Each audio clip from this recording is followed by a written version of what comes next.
It's now Christmas bird count season. If you'd like to learn more about the count, I did an interview recently with Krista of the Birding Tools podcast. You can listen to the Birding Tools podcast on your favorite podcast app or on birdingtools.com.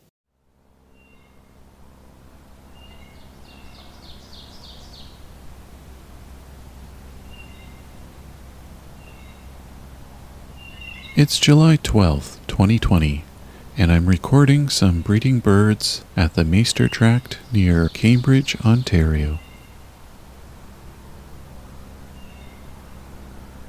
On this hot summer day, I heard two things rather unexpected.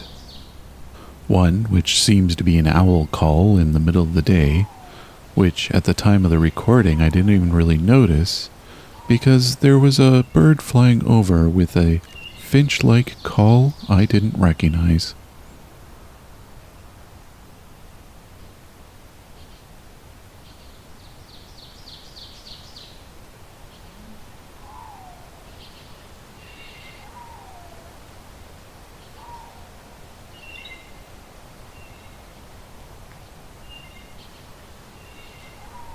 Something flew over that was interesting sounding.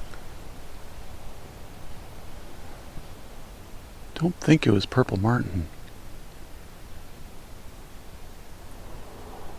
The shape wasn't entirely right. Seemed a bit thick looking for a swallow. Well, at least what I saw fly over. Part of me was thinking it reminded me of like a finch-like call.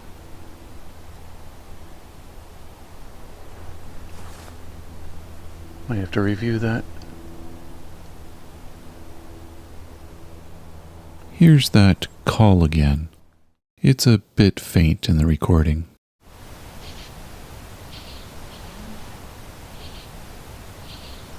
Later investigation would reveal that this was my first encounter with a white-winged crossbill in decades, and it was in July, not the winter as one would expect. From a cursory look at eBird, it appears I wasn't the only one with a July observation of white-winged crossbill in southern Ontario. I felt this might be a sign that a very good season of winter finches was to come, and by November of 2020, it was apparent my hunch was correct. My name is Rob, and this is Songbirding, a winter finch special.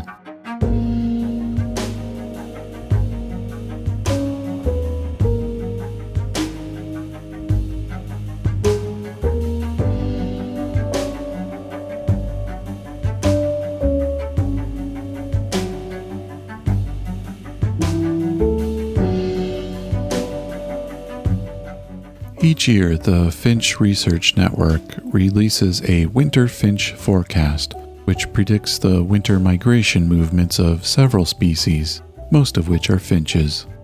While this year's forecast predicted a good flight for many species in the eastern part of North America, it appears nearly all the species normally covered in this report are on the move south this year. Winter hasn't even started yet here in Ontario, and I've already encountered every winter finch species and have even recorded them. For these species, it's been 25 years since we've had a year like this. This November and December, I've been capturing what sounds I can, so you know what you can look for if you're in a region where these species might visit this winter. They're not all the clearest or most extensive recordings, but they should be sufficient to get a sense of what one can listen for. Mount Albion CA. Let's start first with a small bird that's not actually a finch, but follows similar eruptive patterns. The red-breasted nuthatch. So I'm looking for some red-breast nuthatches.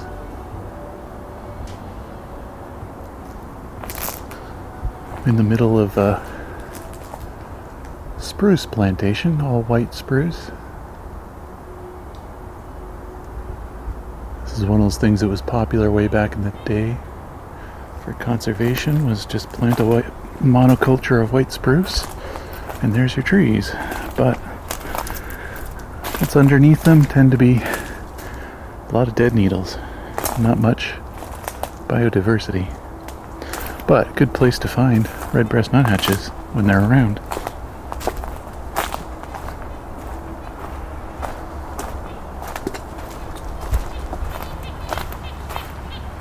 Here we go.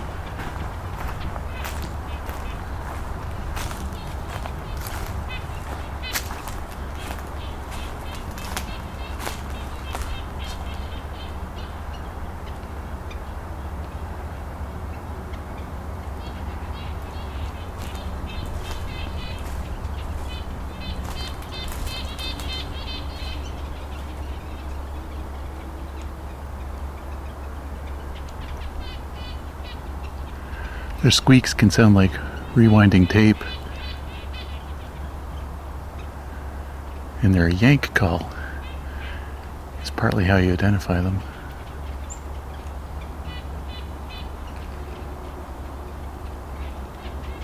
It's got a different quality than the white-breast nuthatch.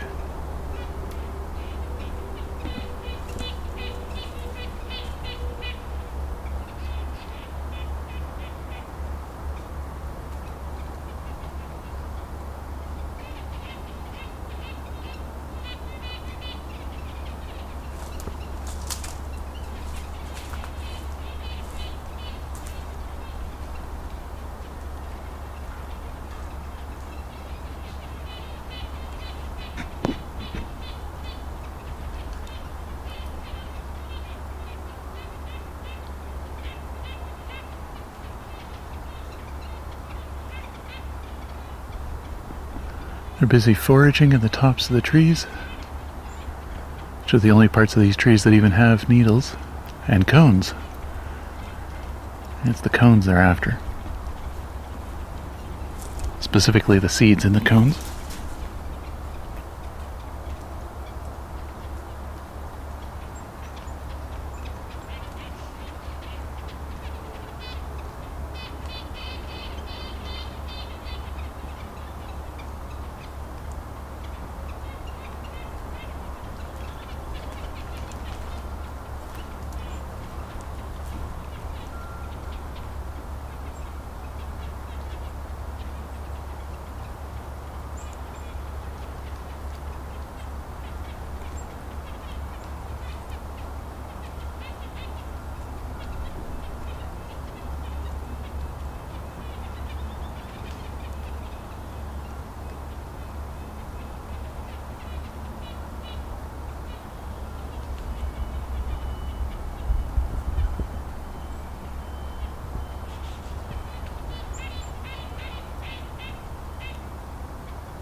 So their actual song you're not hearing here, just the calls. What would be classed as a song is their long drawn out yank. Kind of yank kind of thing.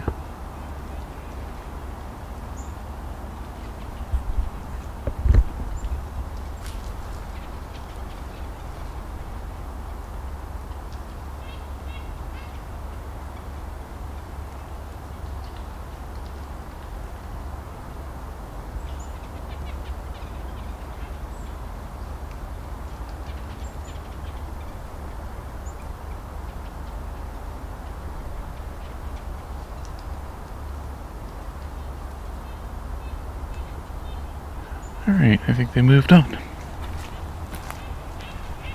Oh no. Still quite a few here.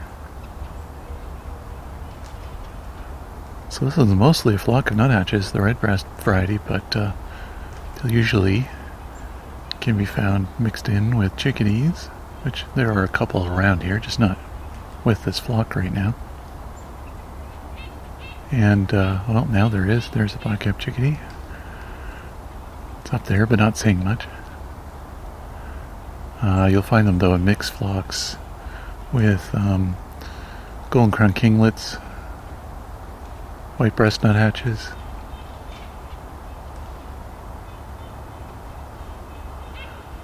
the chickadees, titmice.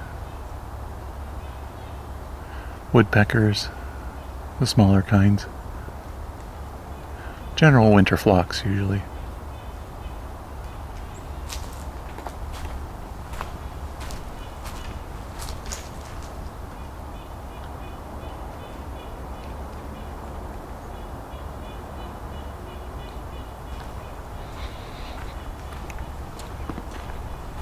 And that's our red-breast nuthatches. They're not around every winter. At least here. There might be a handful around every winter, but not in the numbers we get now.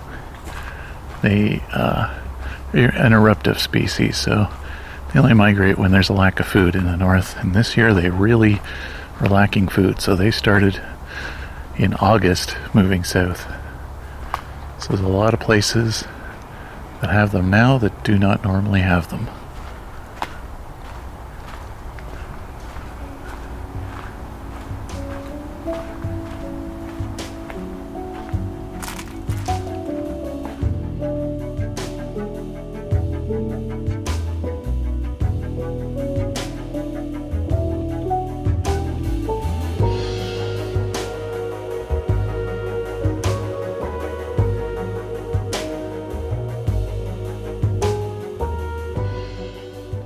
In September, I heard a second sign that a good season for winter finches was coming. This pine siskin, recorded flying overhead at Isaac Lake in the Bruce Peninsula.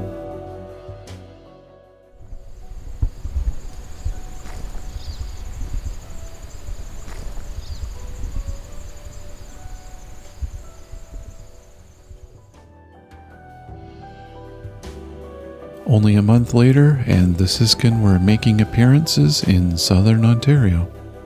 Here's an encounter with this species close up, mixed in with a flock of a similar sounding species, the American goldfinch.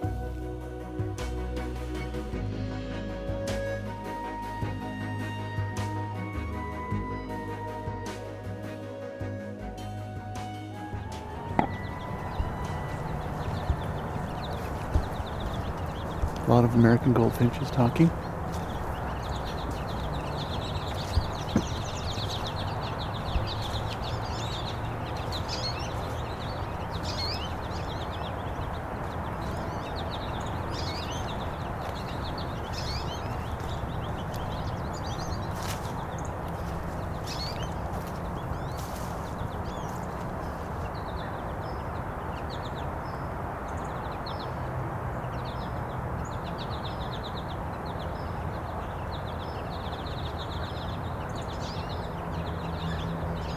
These are all American goldfinch.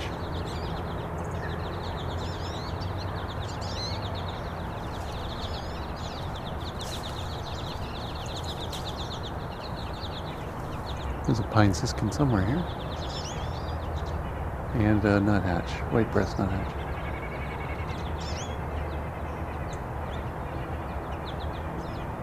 Siskin would be the pew call. Nuthatch is the nasal one. There's our siskin.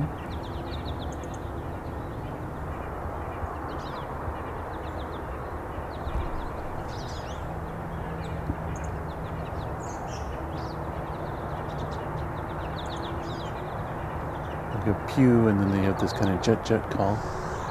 And the zeet.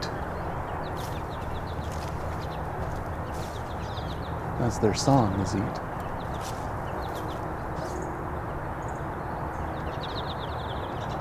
Just can't see where this bird is. There it is.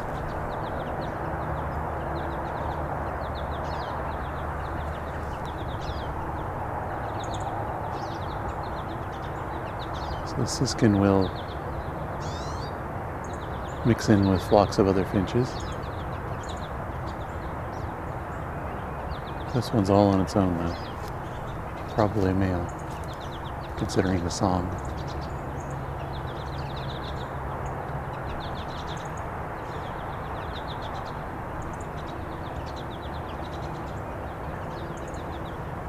And he's flying off on his own now.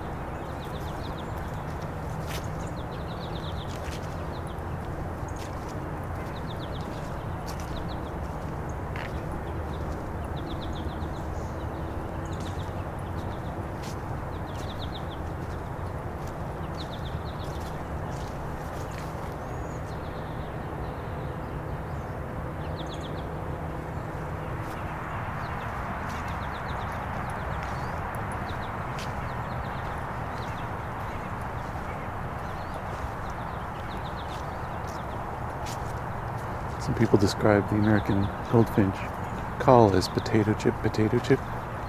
It's the same rhythm. Their flight pattern is very bouncy. So it's kind of like flap, flap, and then glide, and flap, flap, glide kind of thing. Like most finches. And most finches do at least the smaller ones, make sounds as they flap their wings.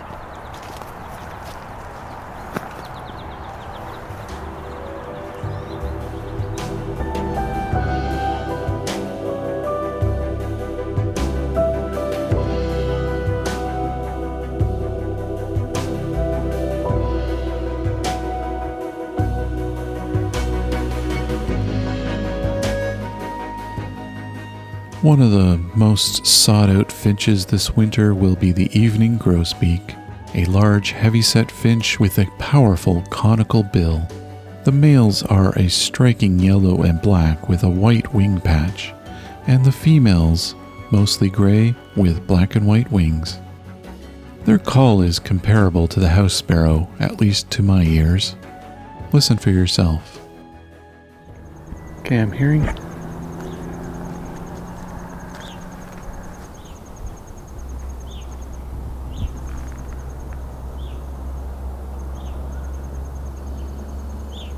Here's an evening grosbeak.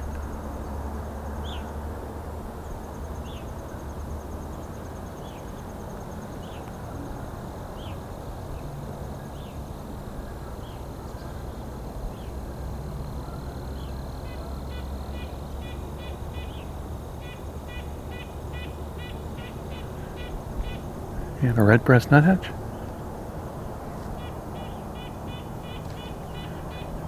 Can't tell if the grosbeak is on the ground, as in a tree, not literally on the ground, or flying by.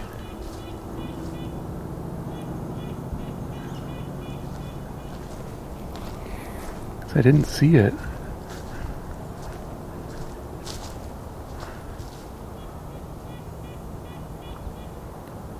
May have been just flying low though.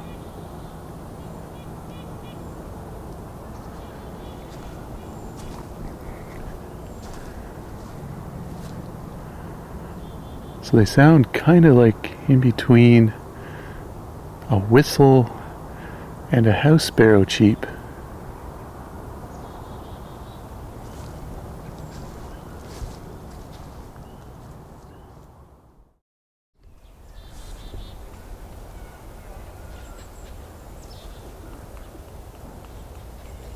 Just had a handful of red bulls fly over, very quietly though.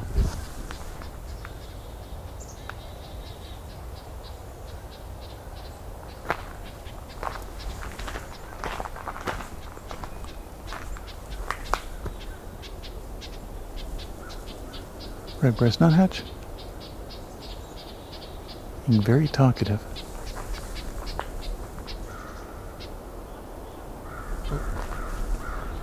Hearing evening grosbeak.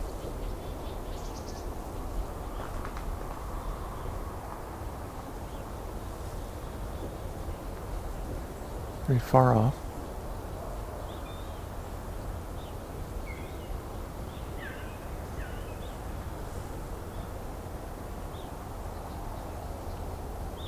There we go. Hi.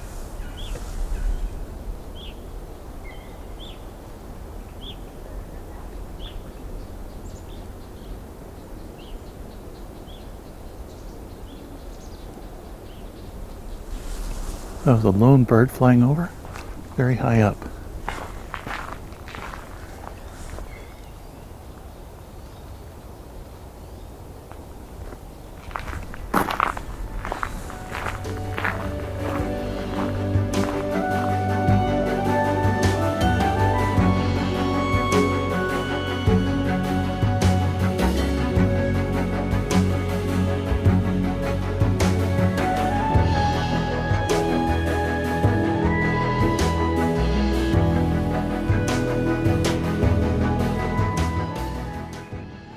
The common redpoll is a small brown and white finch with a red patch on the crown. They can also sound similar to goldfinches, but have a sharper quality to their calls.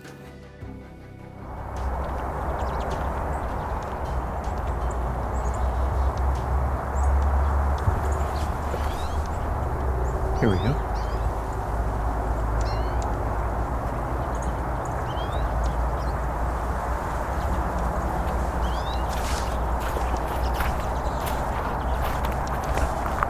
Coming up on some common redpolls.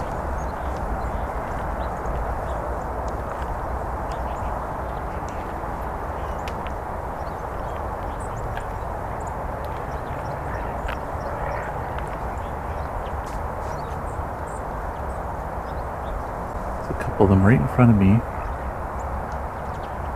foraging on goldenrod.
Got one landed right in front of me.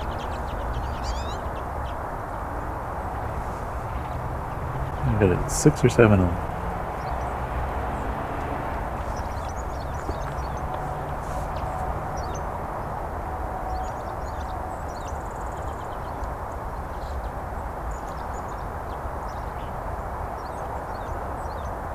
Make that about 10 now.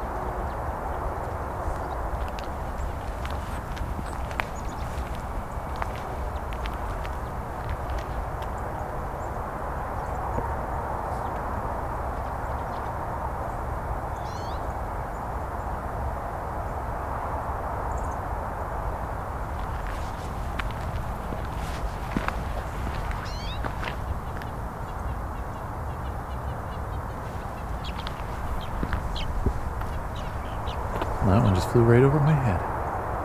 Almost hit me. So I've got one common redpoll.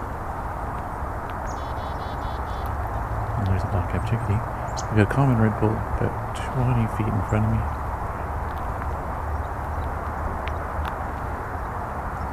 I'm going to see if I can sneak up at all. Get any sounds.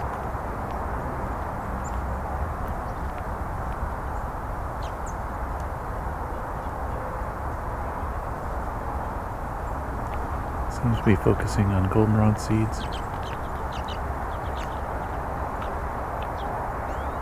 Now it's moved on.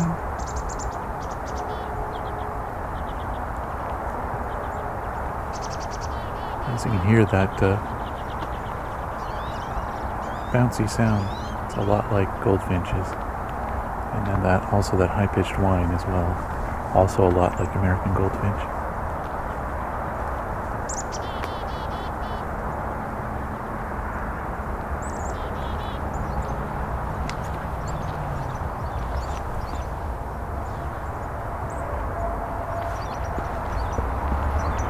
A lot of American tree sparrows here too. There we go.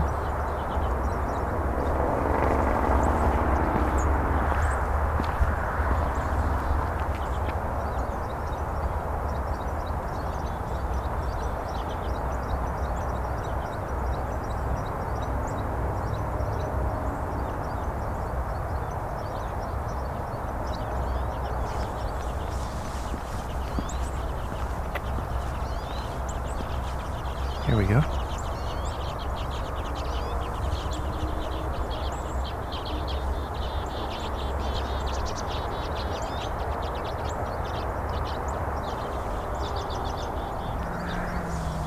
couple dozen redpolls now.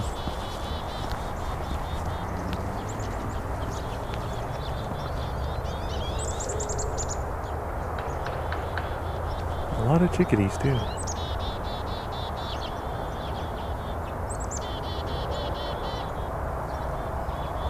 I wonder what they're all worked up about.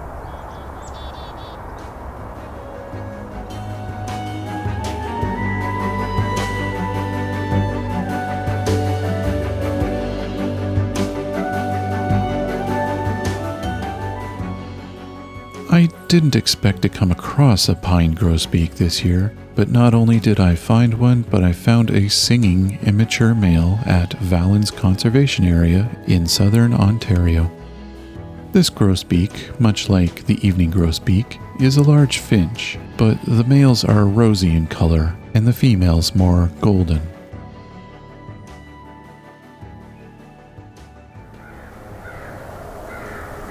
Well, that's unusual.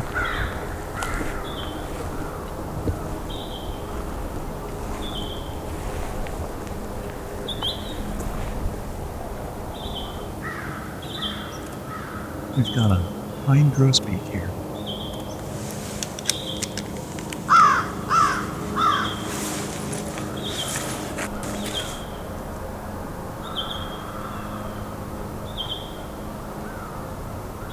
It's a male.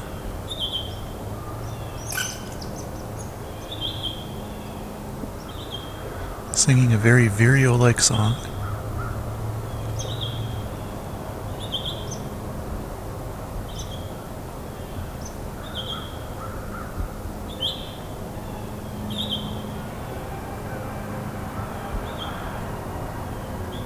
I don't know how normal it is for them to sing this time of year.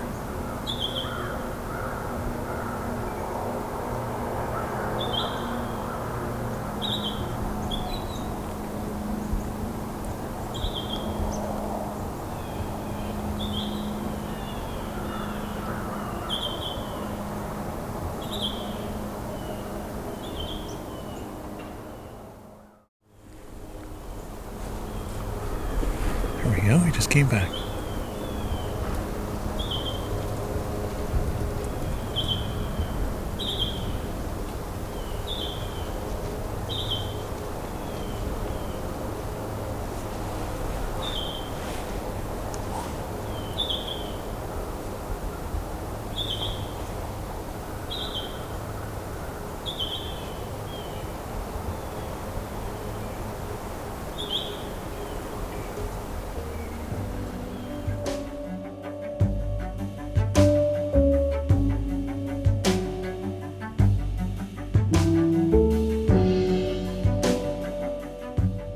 I only had a brief encounter with the red crossbill, a medium-sized finch with a criss-crossed bill to allow them to more easily pry open pine and spruce cones.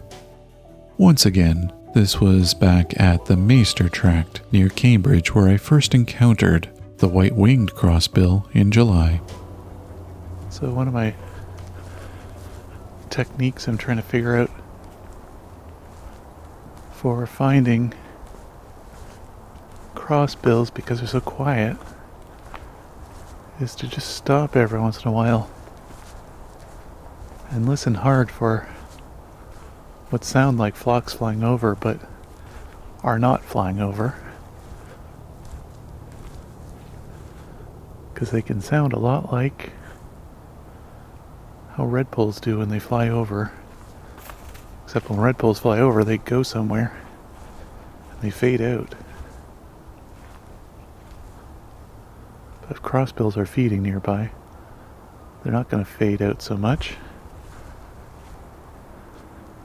They might fade in and out a little bit, but as they call and not call, but they shouldn't sound like they're getting further and further away.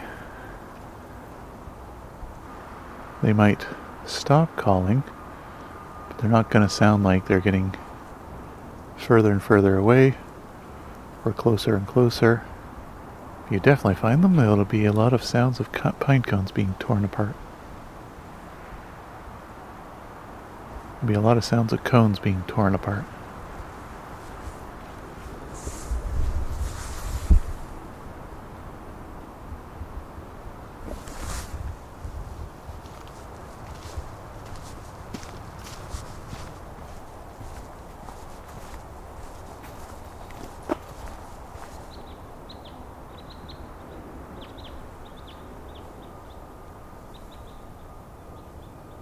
Okay, that was different. Guessing red crossbill.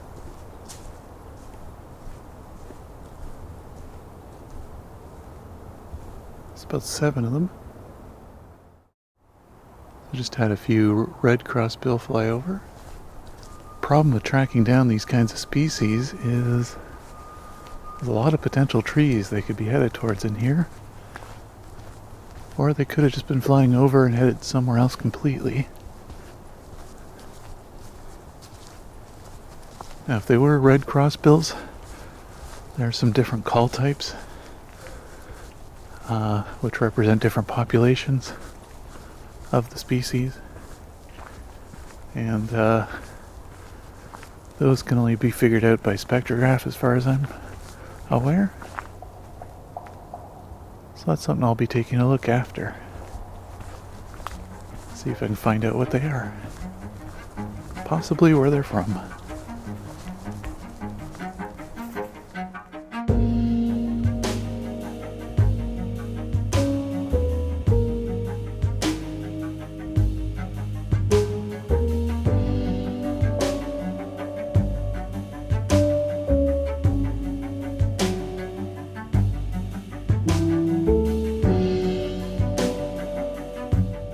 White-winged crossbills are similar in many ways to red crossbills, but can easily be distinguished by the white bars in the wing.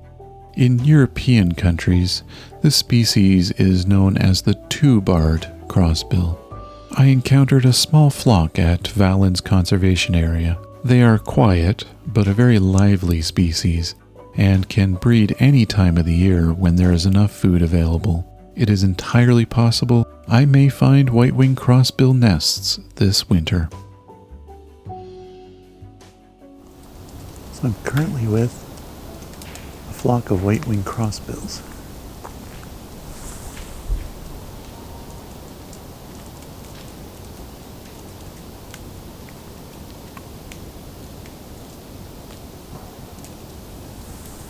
And you might not hear much, because they're busy eating, tearing apart cones. Some very, very light sounds.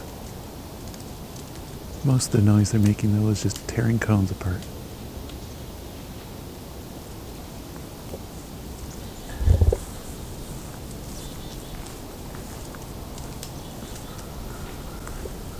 They're about 20 feet above me.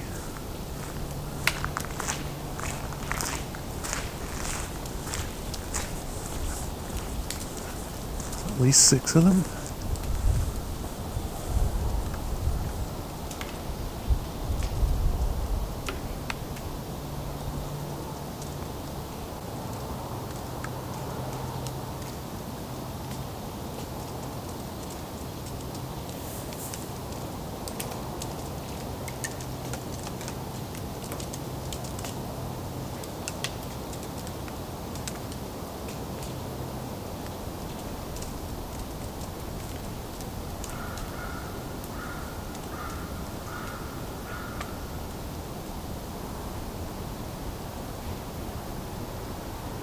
So these are larger finches than like goldfinches or red poles. Oh.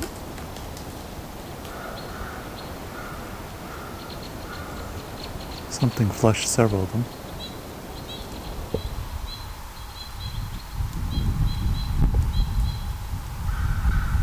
I don't know what.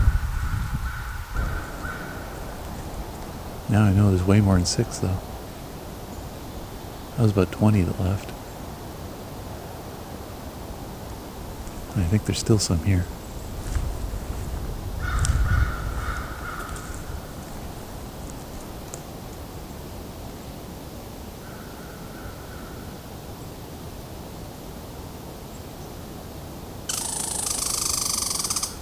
Red squirrel. Another red squirrel.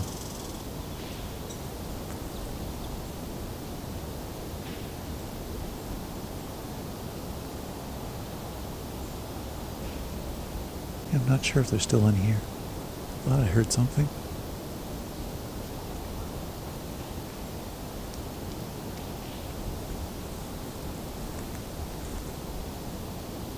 hear them somewhere. I think they're flying around. So how I found them was, this is a location I've known them to be, because I found some a week ago here with some other people.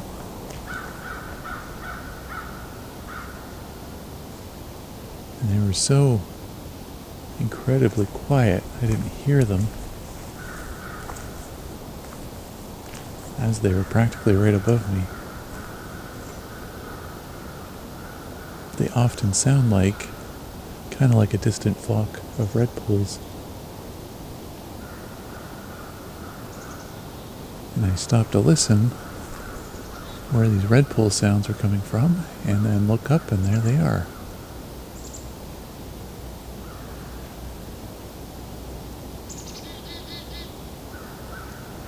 Tearing cones apart.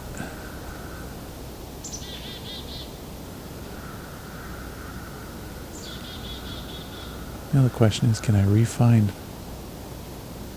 this flock? Although I don't think it'll be one flock anymore. The way they dispersed, it looked like two smaller flocks of about 10 each.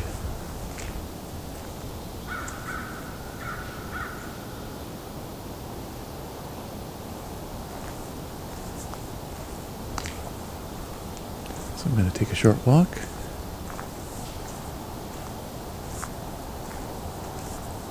See if I come across them.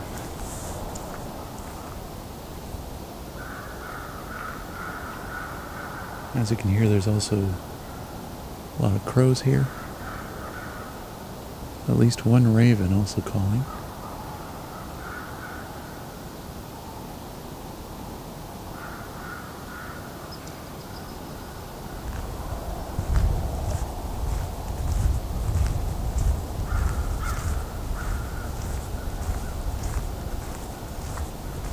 I'm going to walk around a little bit more. It's a campground area. Lots of spruce here. Lots of cones available.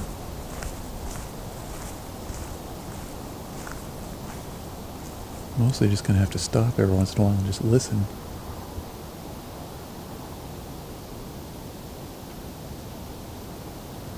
Listen for those little kind of rattly tones that are not unlike redpolls.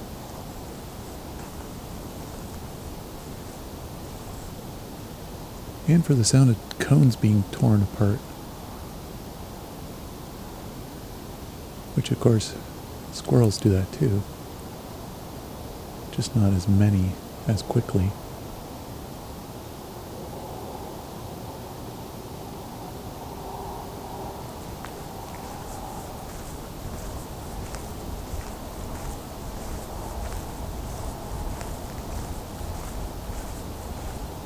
Here we go.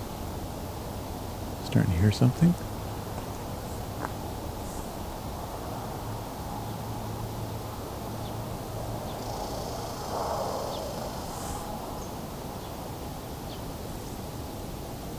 Definitely one flying over.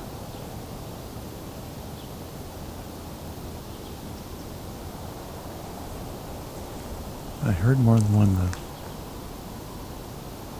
Here we go.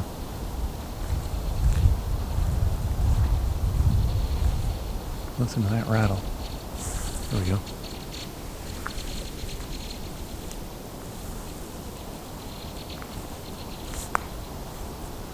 That's the flyover of a flock of 20 or so. And it looks like they're headed right back to the exact same spot where they got spooked.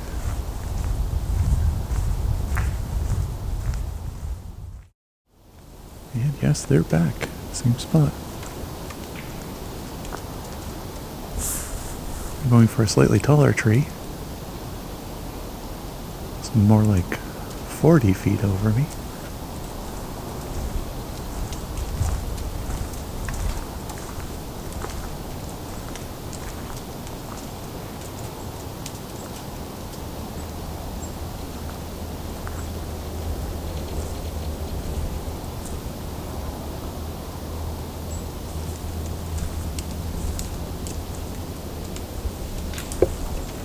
Gonna see if I can get right underneath them here.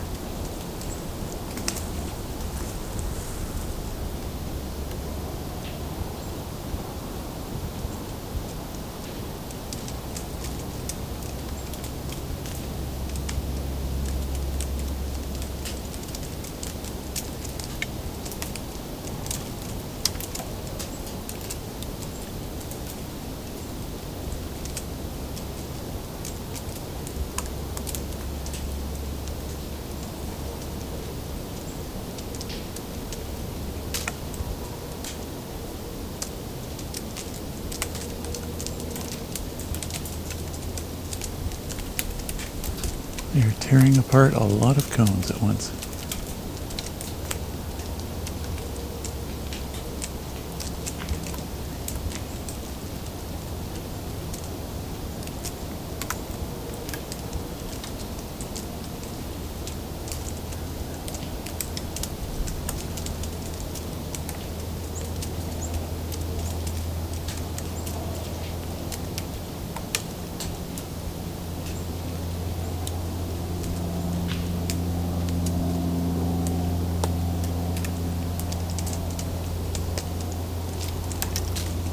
Only a little bit of actual calling though.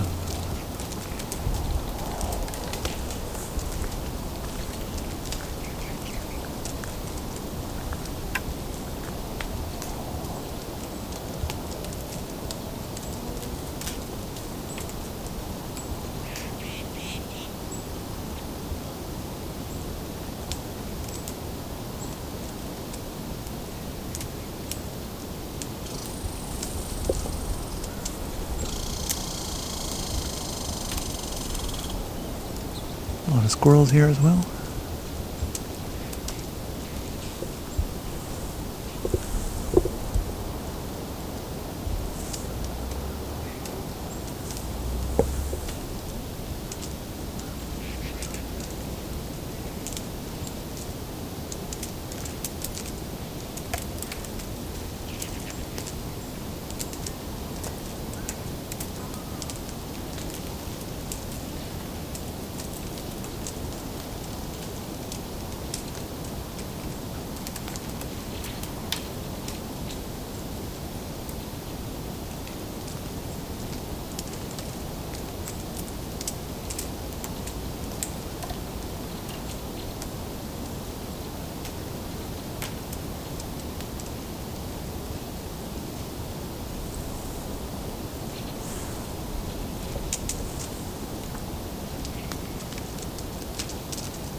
So I found them now in a tall tree above me.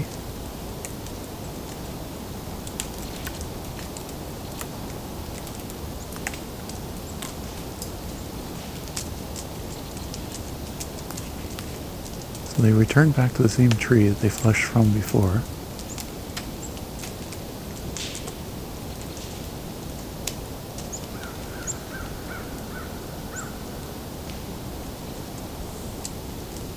They're very, very busy working on a lot of different cones at the same time.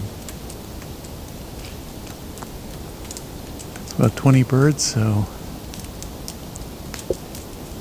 a lot of cones could be worked on at the same time. Actually, getting showered by spruce seeds right now.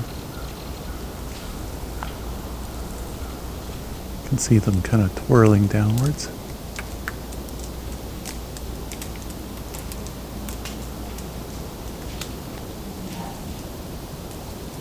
Spruce seeds are a lot like maple keys. They do spin as they fall to the ground.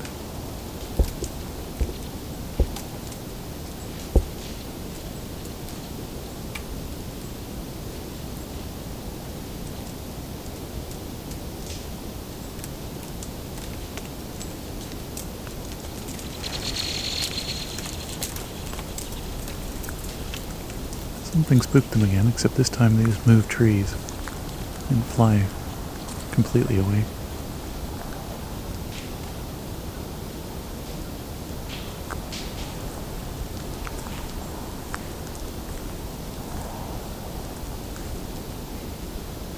It's a bit of background sound here from a campfire at a nearby campsite. So some of the crackling is that.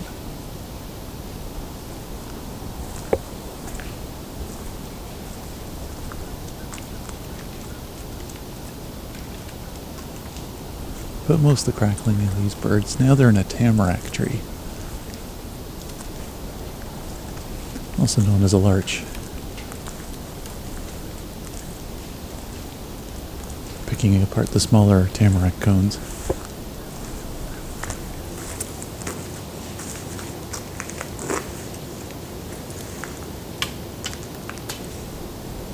So they're picking apart some shorter spruces now. and get a little closer.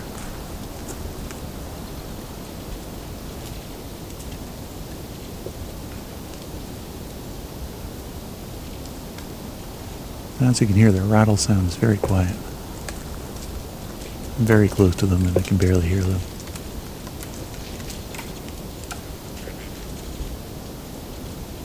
I have an easier time hearing the junco behind me, who is much further away.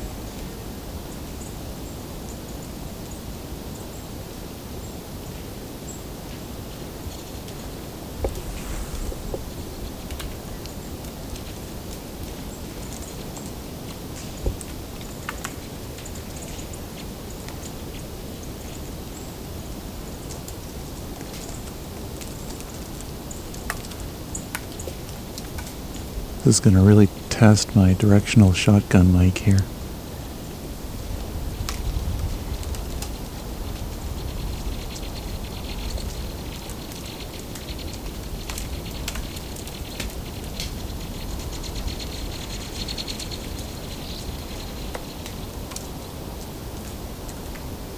Alright. Switch back to the first tree again.